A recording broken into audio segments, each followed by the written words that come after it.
नमस्कार दोस्तों, मैं अमरनाथ कुमार। कई बार हम चुप रहते हैं, अपना मुंह बंद रखते हैं, क्योंकि बोलने से किसी को नुकसान होगा और उससे हम और ज़्यादा नुकसान करने जाते हैं। हित करने के चक्कर में ज़्यादा हित हो जाता है, इसलिए अब समय आ गया है कि बोलना है। हम कई बार इशारों में काफ़ी दिनों से बता रहे हैं, आप ट्विटर पे चाहे मेरे जितने भी सोशल मीडिया प्लेटफॉर्म है, यूट्यूब है, सारे वीडियो में मैंने इशारों में बोला है।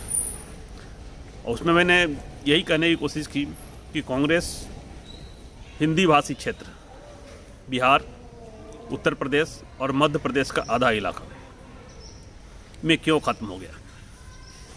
आधा मध्य प्रदेश बहुत बढ़िया है, नीचे के इलाकों में कोई प्रॉब्लम नहीं है, राजस्थान में कोई प्रॉब्लम नहीं है। बिहार और उत्तर प्रदेश जातिवादी मानसिकता के लोग रहते हैं वहाँ पे, और कट्टरवाद, एकदम कट्टर जातिवादी के लोग हैं, और वो कभी नहीं चाहेंगे कि एक दूसरे के जाति के लोगों को बढ़ने नहीं देना चाहते। और राजनीति में भी यही हुआ। कांग्रेस एक गुलदस्ता था जिसमें हर जाति के लोगों को लेकर नेहरू जी ने आगे बढ़ते रहे, इंदिरा जी भी उसी गुलदस्ता को आगे बढ़ाते रहे। लेकिन कुछ लोगों ने फिर धीरे धीरे आरएसएस के लोग कांग्रेस में घुसते गए, और कांग्रेस में घुस के धीरे धीरे कांग्रेस को खोखला करते गए। नतीजा ये हुआ कि बीपी सिंह प्रधानमंत्री बनने के चक्कर में, लालच में आके उन्होंने बहुफोर्स का एक झूठा एजेंडा चलाया। वो केस फेल हो गया, आप देखें ही, कांग्रेस बदनाम हुई। और उसके बाद कई पार्टियों का जन्म हुआ, देश में राजनीति ही चेंज हो गई। उसके बाद धीरे धीरे कांग्रेस खत्म होता गया। कांग्रेस का जो एक छत्र राज था वो ख़त्म हो गया, क्योंकि रीजनल पार्टियाँ आ गई और जो मजबूत हो गई बिहार में और यूपी में, Samajwadi party, Bahujan Samaj party and राष्ट्रीय जनता दल। रीजन ये था कि जो आरएसएस के लोग कांग्रेस में गए, उन्होंने वहाँ खुल के जातिवाद का कार्ड खेला।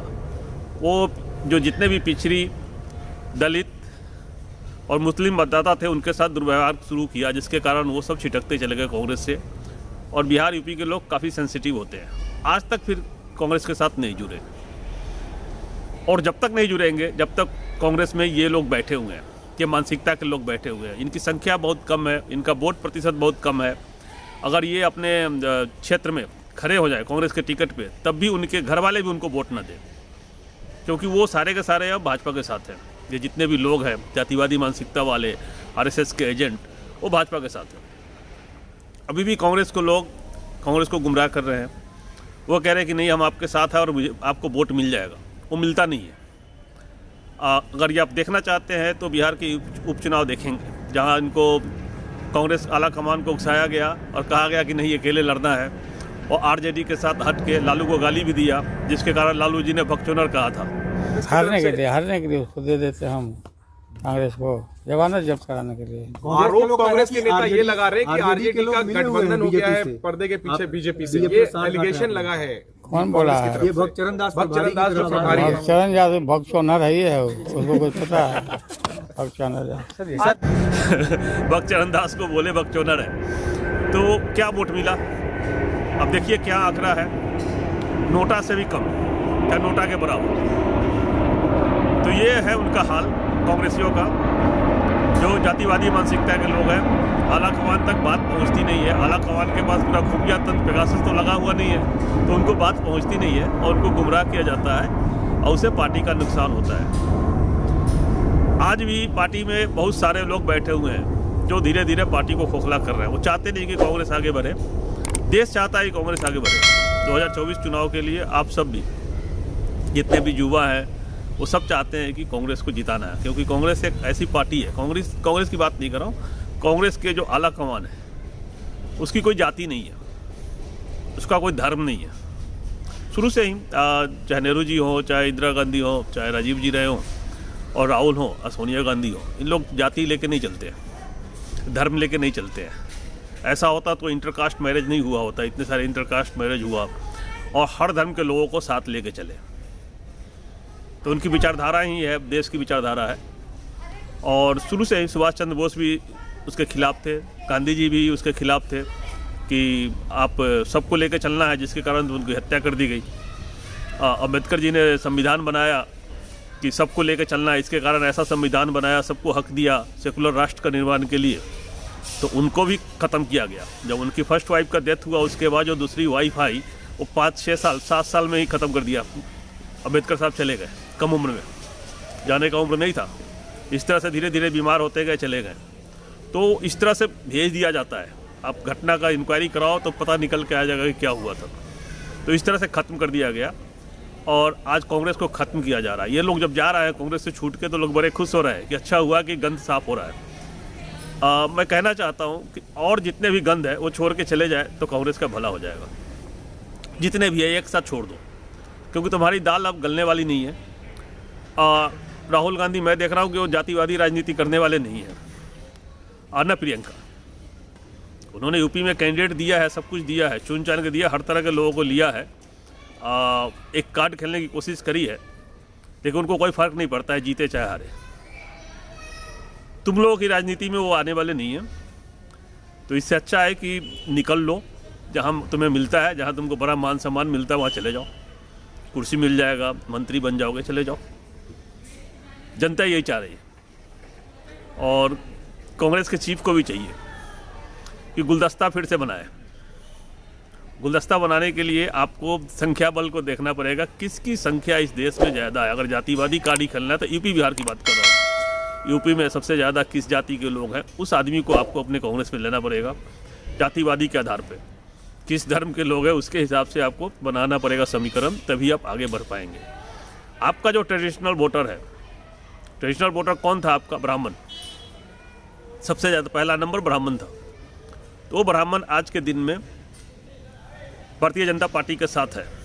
वो क्षत्रिय आज के दिन में भारतीय जनता पार्टी के साथ है और बनिया भी भारतीय जनता पार्टी के साथ है। उसमें से कितना आपको साथ देंगे वो आपको सोचना है। हम साथ हैं आपके। ट्विटर पे जो फ्रेंड है वो साथ में, सोशल मीडिया पे जितने हैं वो साथ हैं। जो पढ़े लिखे, जो समझते हैं कि देश टूट रहा है, वो बचाने के लिए आगे आए हुए वो हैं। बाकी आपको देखना है कि उनमें से कितना आपको वोट करेगा। आप जब खड़े होते हैं टिकट तो आपने दिया उनमें से कई लोगों को, वो अपनी जमानत भी नहीं बचा पा रहे हैं, यानी उसका आदमी भी, उनके जाति के लोग भी उनको वोट नहीं दे पा रहे हैं। क्यों नहीं दे पा रहे हैं? क्योंकि कोई चिपकना नहीं चाहता इनके साथ, इनको अछूत मानता है। इन्होंने इतना अत्याचार किया है पार्टी में रह के और देश के लोगों के साथ कि लोग इनको अछूत मानता है। तो अछूत के साथ कैसे जुड़ेगा? लोग नहीं जुड़ेगा आपके साथ, आपके पार्टी के साथ नहीं जुड़ेगा, तो उससे नुकसान होगा। आगे बढ़ने के लिए आपको जोड़ना पड़ेगा लोगों को, तभी आप बढ़ेंगे। फूलों का गुलदस्ता जिसमें हर तरह के फूल होंगे तभी होगा। भाजपा ऐसे आगे नहीं बढ़ रही। भाजपा ने 3 जातियों का समीकरण बनाया है अब, और इसी के कारण बढ़ रहा है। यूपी और बिहार 2 मजबूत राज्य, और दोनों मजबूत राज्य में जातिवादी लोग हैं। उसके सारे एमपी को निकाल दीजिए तो भाजपा का सीट खत्म हो जाता है, 270 पूरा नहीं होगा।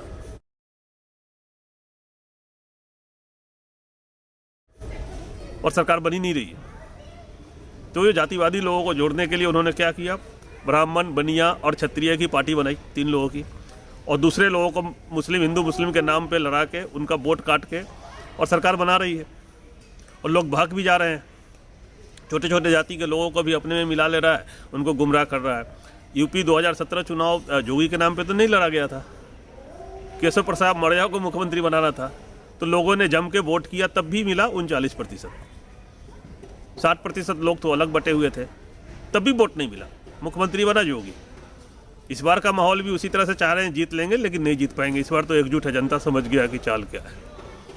तो आप सब जब तक ये गुलदस्ता नहीं बनाएंगे ना, तब तक आपका नहीं चलेगा। सिर्फ एक जाति के लेके आप चलेंगे और आपको घेरा हुआ है लोग, तो उससे आपकी कोई दाल गलने वाली नहीं है। जहाँ पर ये लोग जातिवादी मानसिकता के लोग नहीं, वहाँ तो आप कामयाब हो जाएंगे। राजस्थान में, मध्य प्रदेश के आधा हिस्सा में आप कामयाब हो जाएंगे, छत्तीसगढ़ में हो जाएंगे। वहाँ ये सब लोग नहीं सोचते, वहाँ विकास सोचते हैं।